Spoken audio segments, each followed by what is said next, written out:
Having to adjust things a little bit here. Here we go. Get this kind of evened out. Such fun. Well, let's go this way. All right.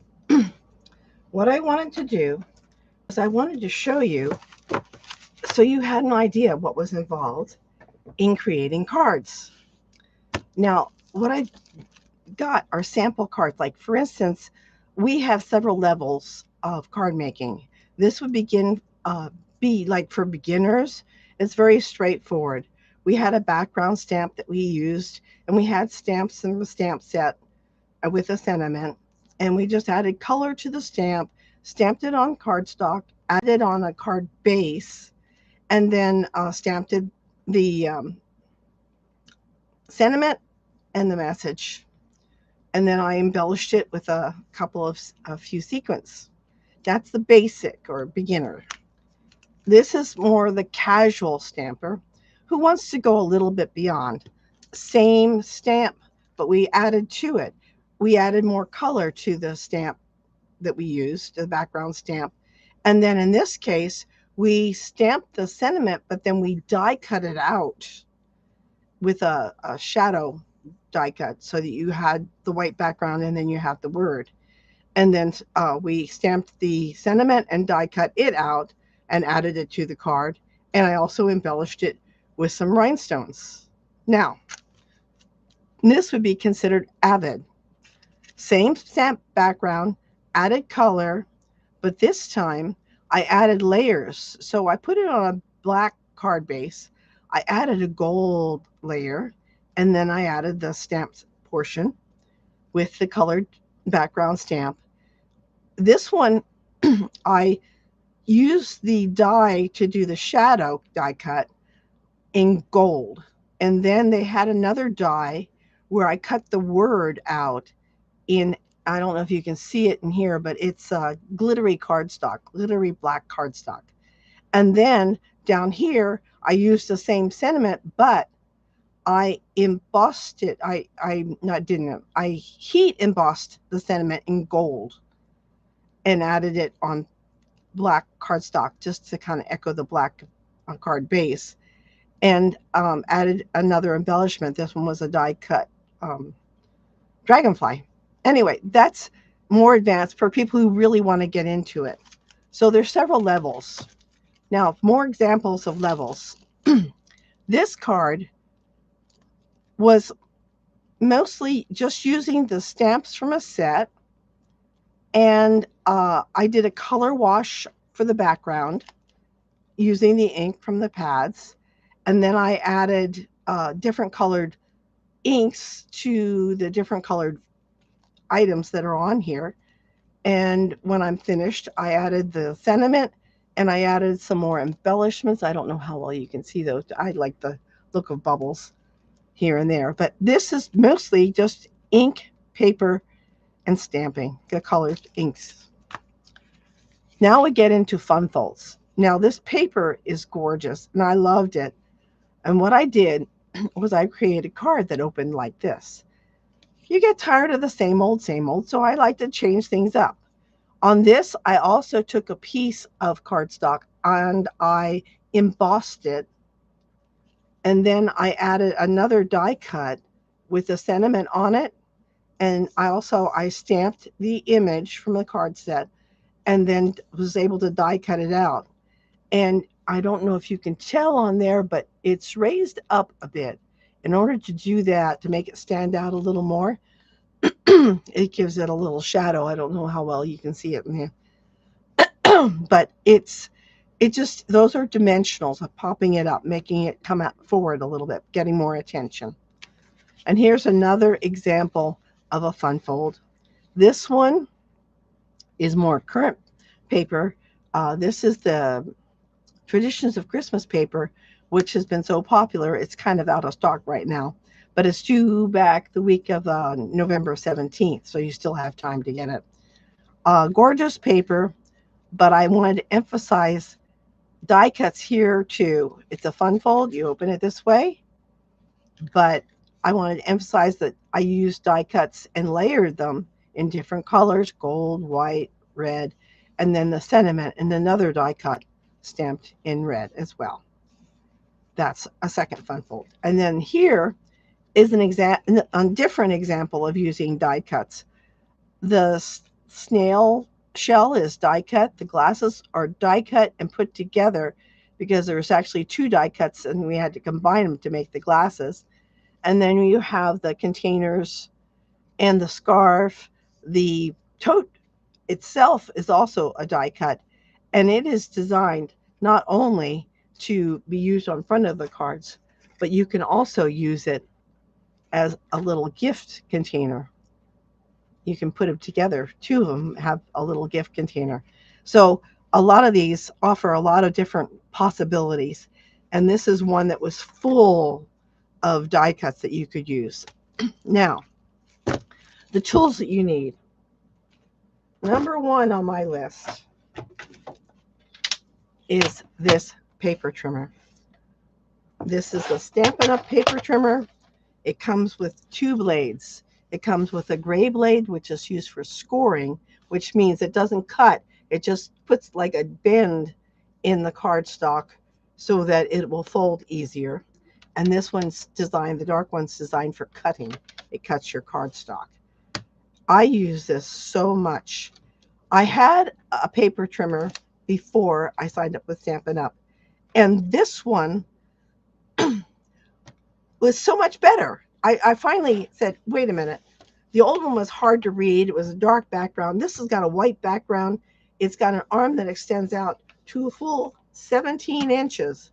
So you've got plenty of room. This is 12 inches and then a little, but 12 inches for the standard designer series paper that we have.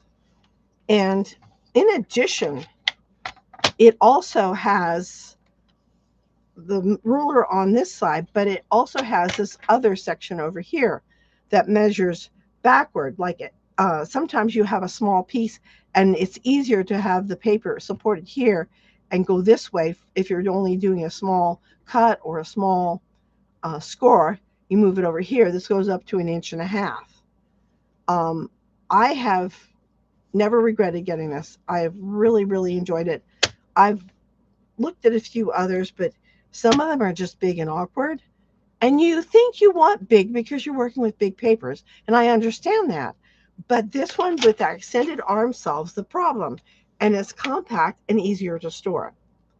Let's see if I've covered everything on there. Let's see. Oh, the measures go down to like 1/16 of an inch. And it also has like, metric as well. And they also have, you can replace this with a metric measure ruler here too. So that's a possibility. I'm still with the Imperial system, so I'm happy with what I've got here. Now, scissors. You think, oh, I've got all kinds of scissors in my house, right? I mean, how many of us wouldn't have scissors? Well, let me tell you, scissors are crucial. And these, if you can see how sharp those points are, they're small and they're great for what we call fussing cutting, which would mean taking an image and cutting around the image to create, a instead of die cutting, you're cutting it out. I'm trying to find one real quick. Well, this is not too difficult. I had a die for it. But if I stamped the image, I could just cut it around it and then add it with dimensionals to the top of my card or wherever I wanted to put it. These scissors are very sharp. Number one, very, very sharp. In fact, I have two pairs. I have another pair with a ribbon attached to it to remind me that I'm only using it for fabric because they are sharp enough to cut the fabric nicely. Other scissors, when you've used them on paper, after a while they get a little duller and they aren't so good on the fabric.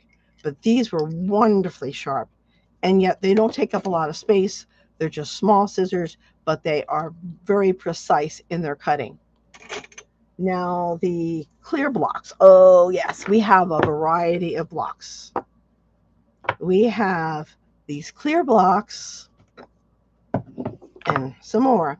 And what it is is with the stamps, they come with a kind of a sticky surface. Let's see if I can get one for you. I'll just use this because I've already used it. Okay. It comes with a sticky surface. You would just set it down and find a block of the appropriate size and pick it up. And what the magic, and these blocks are 30 years ago, I was doing stamping, and we had those big clunky wooden blocks, and you had one that was attached to every rubber stamp that you had. And guess what? Those blocks take up room. Doing it this way, we can store our stamps. I mean, in such a small space compared to the way we had to store them with all the blocks. And when you're finished, you just clean them and take them off. Now, this one's stained a little because I used it with a red stamp. After all, it is a poinsettia. And the photopolymer does stain, but does not affect its stamping ability. Let me move this back in here. Now, let's see, the clear blocks. All right. Clear blocks can be used for other things as well. That's the primary use of them. You have different sizes because sometimes you have one that's long, or sometimes you have one that is small and you don't need a great big block to get it stamped. The D block is, I think, the basic to start with. These others are nice to have, but if you're just starting out, I would start out with a D block. Okay. And also, it has a like little indentation on the side, which makes it easier to grab onto and hold and control. That matters. How many times have you started to stamp and dropped the block and had to start over? Not fun.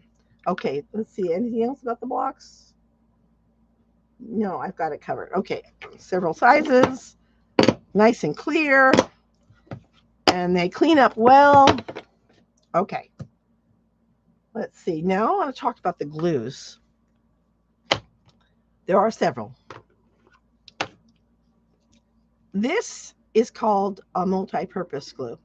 It's by Tombow. You get it through Stampin' Up, but this is probably my favorite way to adhere cardstocks. Let me get this. I'll use this one. See, when I'm placing these on here, I'm using glue, but sometimes I want to move it around a little bit to get it to where I want it to be. And this works really well in allowing that. Well, even for the layers, see how I have like a even border along the edge? Well, this, when I first put it down, I might not have it exactly right, and the glue gives me a few seconds where I can move it to where it needs to be. So I like the glue. Other people are more confident and they use the tape runner. The tape runner has its good points, let me tell you, because sometimes you're working with maybe a gold foil. You do not want the glue to seep onto the gold foil. That mars it. So the tape runner is dry. When it goes on, it sticks really well, but it's, you know, you don't have the wiggle room that you have with the glue. Sometimes it's important that you have something like this. Sometimes it's just easier to run the tape runner and be done with it. Now, these are, and I'm going to crack this so you can see it a little better. These are dimensionals. Remember, I mentioned I have popped this up a little bit. You can see, get where you can see it. It's just raised up a smidge. That's using a dimensional behind it, and it supports it. I could put several down here to support it, so it's nice and sturdy where it's going. It's not sagging. They have mini dimensionals, which are the same as this, but they're smaller in size for those little tinier spots that you might want to put it behind. And they also have, the dimensionals also come in black. And this is a black one. Once you take the cover off, the protective cover, it's black. So if you've got your basic card base in black and you don't really want these to show, these are very helpful in kind of hiding our support system. That's, let's see. Oh, more. Glue dots. Oh my gosh. Glue dots are another really handy feature because they allow you to take and apply glue. Well, I'll show you a card in a minute. Well, I can show it to you now. Uh, this card was done mostly with the stamping, but I die cut those gold pine cones. And in the die cutting process, there's little grooves that have cut through the paper. If I were to use liquid glue behind this, the chances of glue seeping would be greater because it could go through those little openings. So instead, I used a glue dot to hold it down, and I don't have to worry about the glue seeping anywhere. This also is another illustration of using the die cuts. I've layered the die cuts. I've got the designer series paper, and I layered it on the cardstock, and you can see where I've left a border, and that's where the liquid glue helps me. And then I've cut two sizes of these die cuts to layer, and then I center them, and it's made like a frame around it. Personally, I was really thrilled with this card. I just loved it. I took the stamp set. I'll talk about that in a little bit. I took the stamp set and stamped, and then had fun with the dice as well. Glue. Let's see. One more type of glue. This is called tear tape, and it is awesome. There are times, remember I said you don't want the glue seeping. Sometimes you're working with a narrow border. If you have like a slider card, you only have a narrow space and you don't want to glue parts of the card that you are wanting to be able to slide on. And this is sticky on this side, and then it's got a protective covering, which after you lay it in place, you can actually peel it off, and then it's sticky on both sides. Tear tape is also designed to be easy to tear. That simple. I like that feature too, because sometimes it's easier just to tear it than to try and hold scissors in the proper place and cut. Tear tape. Awesome. Very handy. Okay. Glues. Okay, we covered the glues. Now, let's talk about one more thing here, or two more things actually. Okay. When you're creating a card, you are working with the sets. Now, the sets, there's a couple different styles. Okay, this one is the branching out set, and it comes with these dies if you buy the bundle, which the dies actually are the reason why I bought the set, because I love the graduated sizes of the dies, and it works so great as you see here. What you can do is you can have these dies, and you have an extra one here of a branch of berries, but you can do your stamped images and see the pine cones there. I can cut, stamp it, and I could cut it out, but I also die cut it out of the gold in this case, and it worked fine. In addition to what your stamped images are, you can also die cut these items as well and add it to your card. There's a lot of things on here. There's some sentiments on here that are real happy. There's little dots here that you can use for like snow falling, berries, things like that. I wasn't, like I said, I bought the set because of the dies, but then I got to using it, and I absolutely love how this card turned out. And then inside, I just took the panel and I embellished it again with another gold pine cone and a couple of stamps. So much fun, and it's a great card. I'm going to be using that at Christmas time too. This one is another one. Let me move that out of the way.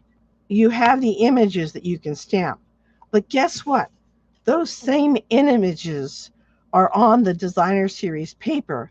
So if you want, you can go and you can just die cut the images straight from the paper without stamping. But the bonus is the fact that when you run out of paper, you still have the stamps that you can use and cut. And this is the poinsettia that I was showing you the stamp of earlier. Now, The dies that come with it, you can see these are the dies that come, these images, but also cut it out of the designer series paper.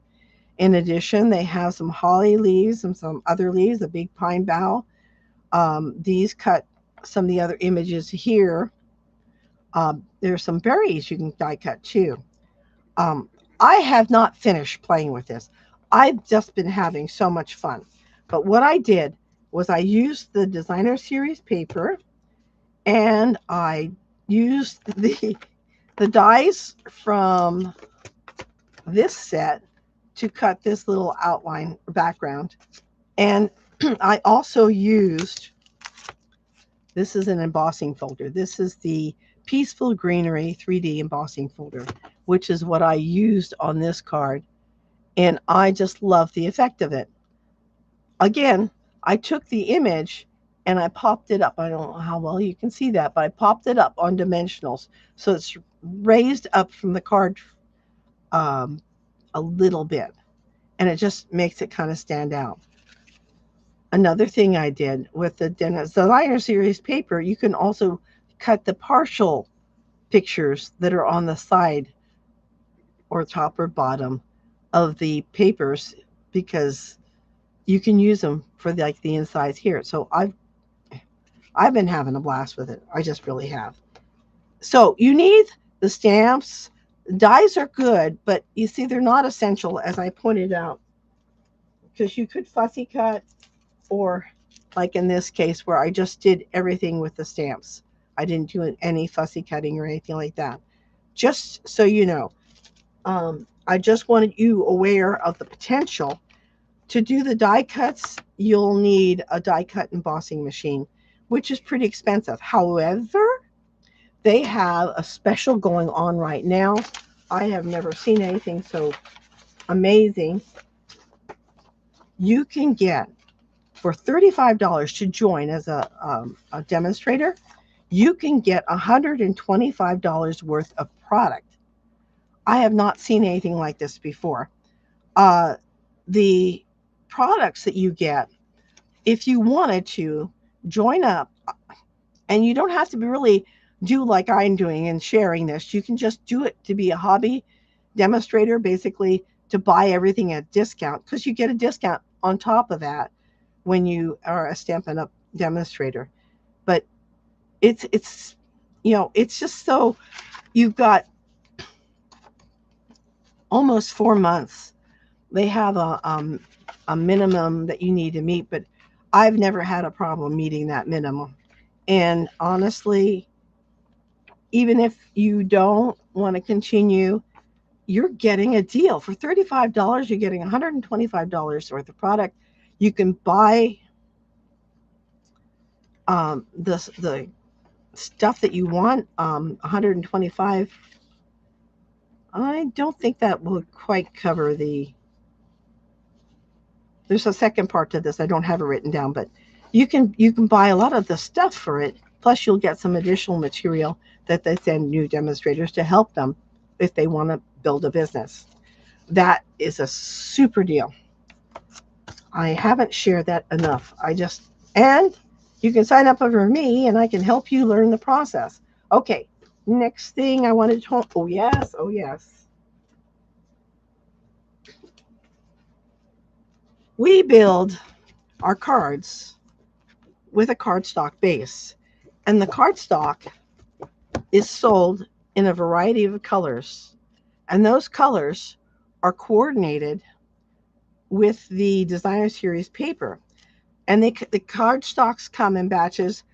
You can order each individual color if you want, but when I'm starting out, I order the multi-pack because I don't know which colors I'm particularly going to like, and it's always better to see the real color in person to make your decision. So I buy the mixed pack so that I have it all, and then I can see what I really like to use. That was the neutrals. This is the subtles, which are very light in color, and they're very sweet colors. And then there's the brights. See the difference? There's a subtle, there's a bright. This is a Yeah, Daffodil Delight yellow. And then you can see the colors are just a brighter, cheery, depending on what effect you're wanting for your card. And that's the royals. Now look again. See, this is yellow, but it's also a darker, richer yellow. And the royals are very dark, rich colors. You've got, like this is crushed curry. You've got old olive. You've got real red. You've got, let's see, what's that one? Garden green. And then you go to, yeah, Cajun craze, pretty, let's see, shaded spruce, and then pretty peacock. Let's see, which one was that? Cherry cobbler, which is a darker than the real red. Gorgeous grape, and this one's blueberry bushel. Anyway, I love these colors. I love being able to buy a variety pack so I can have them and then decide which ones I really want to use. That's the cardstocks. That's the foundation mostly for our card building. Now we're getting to the designer series paper. This is only a small sample of what's offered, and they have a large variety that you can choose from as well. Now, this one is called Woven Textures, and what it is, it's a variety of sheets in different textures, but notice that there's two sides, so you have double choices with each page. Now, I bought this one because I had some ideas I wanted to try. This is called Season of Elegance. They had this cardstock last year, and we all went gaga over it. And I bought extra when it was carried over because I used it so much. It is just absolutely stunning. This is a combination of real red and cherry cobbler with the gold highlights. This is basic beige and possibly crumb cake. This is the greens. I don't think that one's the pretty peacock. Maybe. This is the mossy meadow and old olive. I guess that is the pretty peacock. Let's see. They had some more basic beige and more mossy meadow and old olive. Anyway, I used up what I had last year because I was so enchanted with it. I used it for a lot of my Christmas cards. I just think it's a stunning paper. Now this one, they packed it in a way that hides its beauty. And I just thought that was kind of sneaky of them. But let me pull it out. This is the kintsugi inspired imperfection paper. And you have the gold, but you also have the gorgeous, that one's misty moonlight background. This one is a variety of the designs, and then it has a softer background with a pattern. I've used this one a lot. Oh my gosh. It's, again, the gold. It's just so elegant. And then a soft pink background. And then these. Remember I showed you that one paper where you could die cut the flowers directly out of the paper? The same's true with this. You can die cut everything on this page if you wish and use it in your card instead of stamping it. But the stamp set has the same thing, so you can stamp as well. And then it has a soft blue background. And then here's kind of a very vanilla background with the gold in it. And then you have the misty moonlight again. And here is the misty moonlight with the gold. And then it has that soft pink as a contrast to it. Okay, so that one is absolutely gorgeous paper. And I think it's in stock. I don't know. They ran out at one point. But I got plenty of it because I started using it and realized I'm going to use this a lot. Now this one, oh, I didn't open it. Well, I think I got another one.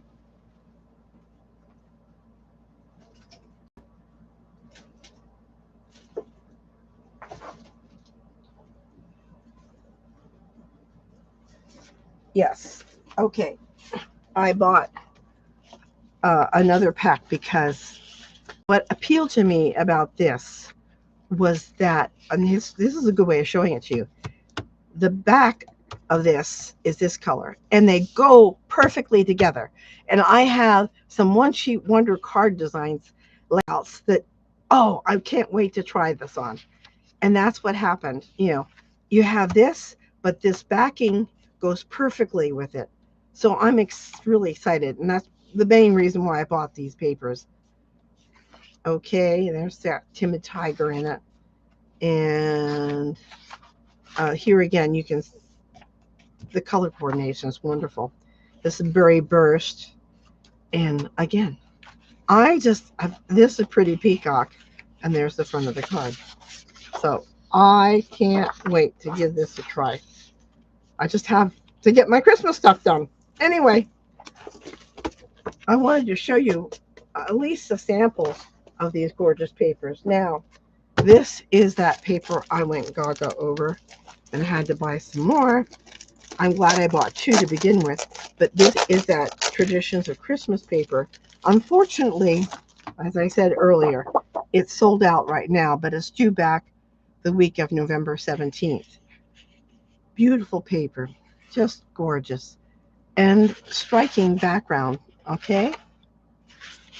I don't have all the sheets in here because I had to get into this, but here's that sheet with the floral bouquet, and there's the background to it.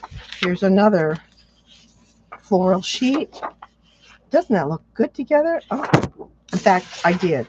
I took this sheet and I did a one sheet wonder with it, made a bunch of cards. And here's another one with the other, this, I call it a floral swag in it that you can die cut out. And I've also taken these individual flowers and used them as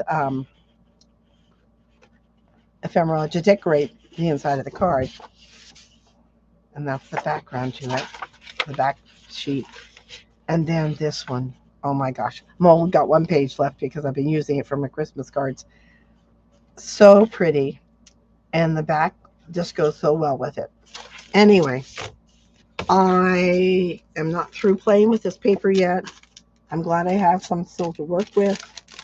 I will be probably getting some more come November. Depends on how far I am with the creation of my Christmas cards. But that covers what I wanted to show you. I hope I spoke clear enough. I hope I didn't take too long to do this. Let's see how a little over 30 minutes. So anyway, it's exciting.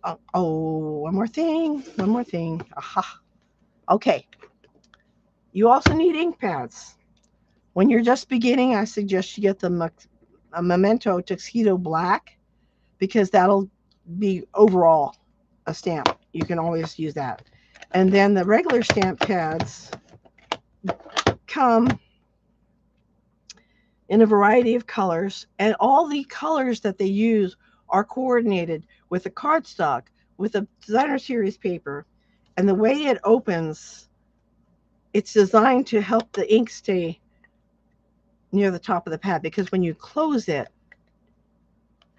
the pad's face down, so the gravity pulls the ink forward. But now, when you're a beginner, and I was not that long ago, it'd be kind of expensive to buy all the pads at once. So you're going to have to be picky. And what I did is I wanted a variety without spending a whole bunch of money. And what I did, they have Stampin' Spots. And they have two sets of them. And this one, I had to do, cloud cover they had a little problem with. But they have a Stampin' Spot set that includes cloud cover. It real red, and then the pink, and then the cloud cover, and the garden green, and early espresso. That's one set. And the other Stampin' Spot set